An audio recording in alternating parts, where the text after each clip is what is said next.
don't forget, we're the bad guys. Suicide Squad, rated PG-13. Experience it in IMAX 3D. Bonjour à toutes et à tous, c'est Valou, et aujourd'hui nouvelle vidéo, et ça y est, il est sorti.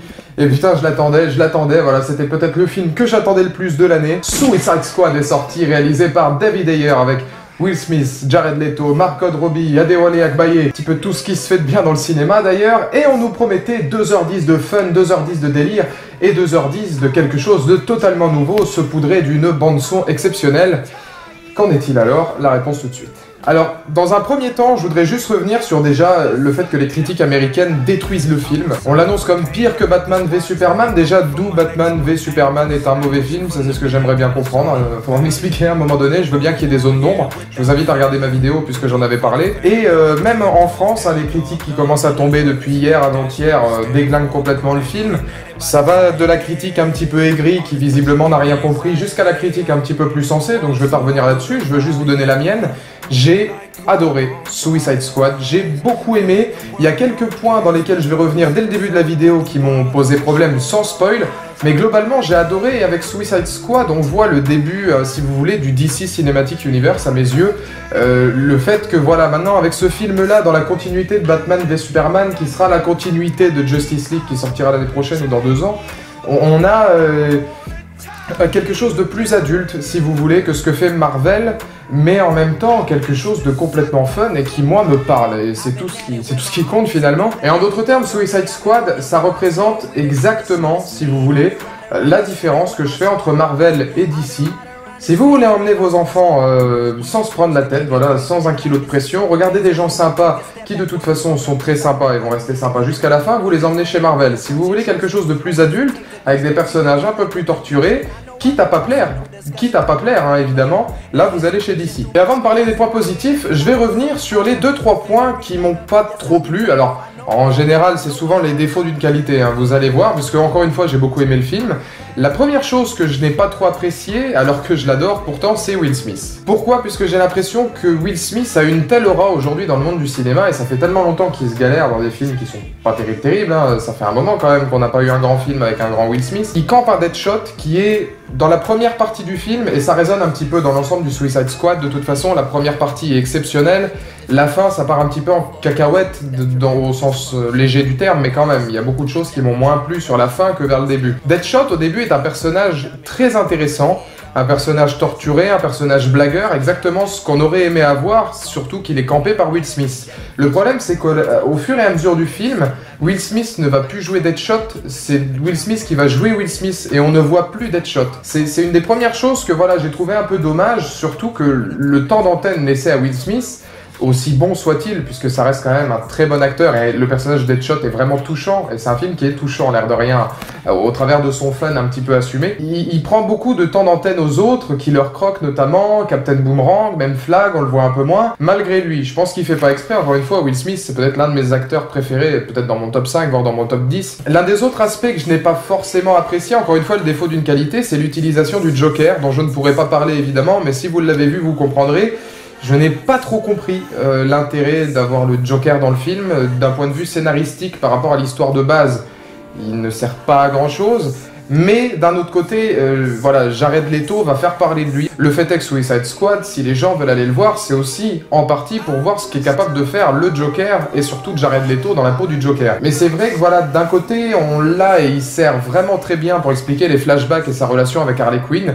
Puisque là, on voit que le Joker est vraiment pervers narcissique, c'est vraiment... Autant on avait voilà, Jack Nicholson qui était un peu clownesque dans les premiers Batman, autant on avait Heath Ledger qui c'était dans la psychologie. Là, on a un Joker complètement fou, limite pervers, c'est le mot qui revient plus à l'esprit, et ça j'ai adoré. Mais il n'est pas forcément utilisé à bon escient dans le film, ou en tout cas on aurait pu l'utiliser d'une autre manière. Moi j'aurais espéré le voir peut-être un peu plus longtemps et dans une autre optique. Et il y a une poésie derrière Harley Quinn et le Joker. Là on voit que contrairement à ce qu'on aurait pu imaginer, le Joker n'utilise pas Harley Quinn comme un pion qui va mettre là-bas, voilà, la bouffonne du roi si vous voulez, hein, puisque le Joker c'est ça. Il y a une tendresse derrière ces deux personnages-là, il y a peut-être même de l'amour, hein, visiblement, entre les deux. Du côté de Harley c'est sûr, mais du côté du clown, on commence à le sortir. Et j'ai trouvé ça super bien, quoi. D'autant que la mise en scène de David Ayer, un petit peu barrée, complètement déjantée. Les meilleures scènes sont celles où on voit le Joker dans le film, de toute façon. C'est super bien mise en scène. La bande-son est là pour illustrer le propos. c'est tout en pop-up un petit peu, c'est vraiment, comment dire, du pop art avec des couleurs de partout, et c'est vraiment bien trouvé. Et j'ai trouvé le grain du film vraiment intéressant, et la manière de mettre en scène les émotions des personnages. David Ayer l'avait très bien fait dans Fury, de toute façon. C'est propre et c'est visuellement très esthétique. Et enfin, alors c'est la chose que j'ai le moins aimé, c'est qu'on est censé avoir les pires salopards qui soient.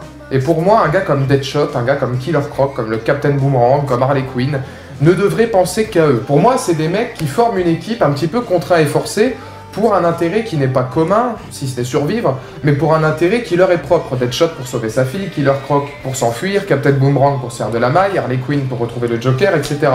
Là, encore une fois, dans la deuxième partie du film, on en arrive à se dire « Ah putain, ils sont sympas quand même ». Et puis ça forme une famille, et puis ça parle, on est amis, on est amis, on est amis. Moi j'ai du mal à m'imaginer un personnage se sacrifier pour sauver les autres, alors que concrètement, ces personnages-là sont les pires salopards qui soient.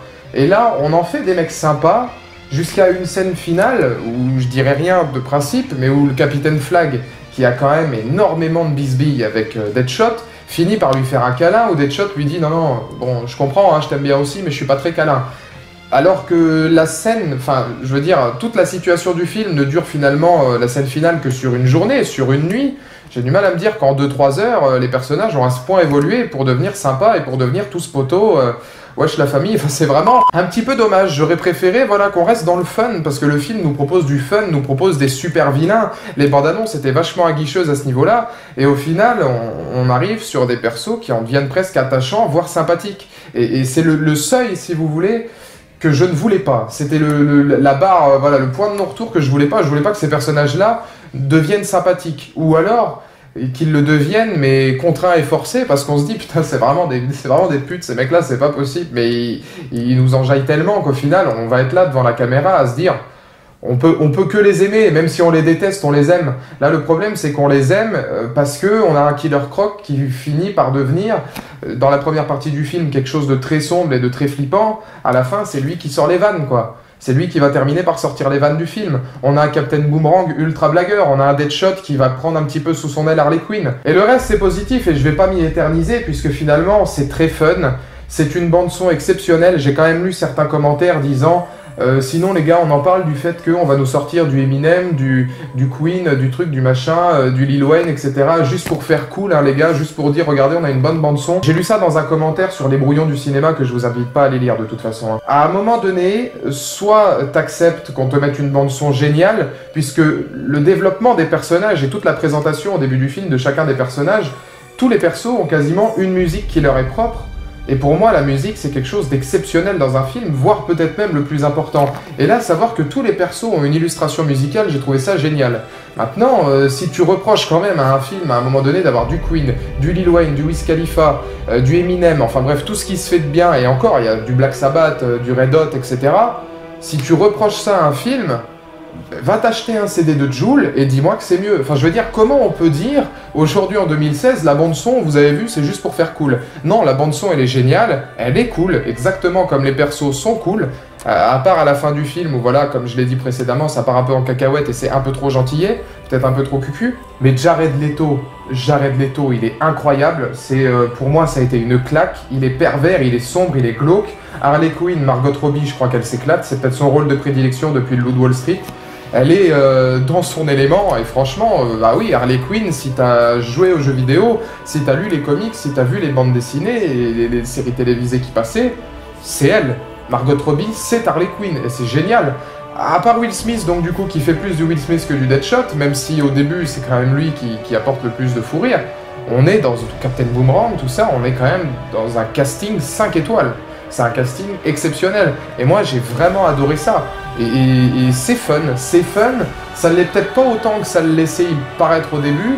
Et c'est vrai qu'on pouvait en attendre un petit peu plus. Moi, j'ai vraiment pas boudé mon plaisir. Et ce film, en quelque sorte, m'a donné tout ce que j'avais envie de voir. Encore une fois, à 2-3 exceptions près, comme j'ai pu les dire précédemment. Mais pourquoi dire tout de suite bah, c'est pire que Batman v Superman? Pourquoi aller commencer à dire oui, le film de super-héros est mal barré, voilà, Suicide Squad ne sauve pas l'affaire? Je pense pas qu'il est fait pour faire ça, quoi. Je veux dire, esthétiquement, c'est très propre. David Ayer a une mise en scène que l'on reconnaît. Il y a un petit peu de furie, un petit peu de sabotage entre deux. On sent une petite patte David Ayer que j'aime beaucoup. C'est un de mes réalisateurs préférés. Même les utilisations, les caméos de Batman, puisque vous avez dû le voir dans la bande-annonce, Batman est présent un petit peu dans le film comme ça, par-ci par-là. Mais c'est super bien utilisé, quoi. C'est des scènes qu'on voit à l'intérieur d'Arkham, des scènes à Gotham, des scènes ailleurs. Et justement, voir du DC Comics ailleurs qu'à Gotham ou à Metropolis, pour moi, ça me fait du bien. C'est vraiment la preuve que DC est un univers à part entière qui se déroule dans notre univers à nous, quoi. Je vous encourage à y aller. N'hésitez pas dans les commentaires ci-dessous à dire ce que vous en avez pensé. Et puis, bah, vive le Suicide Squad, hein. Je suis désolé, moi, je suis 100% Deadshot.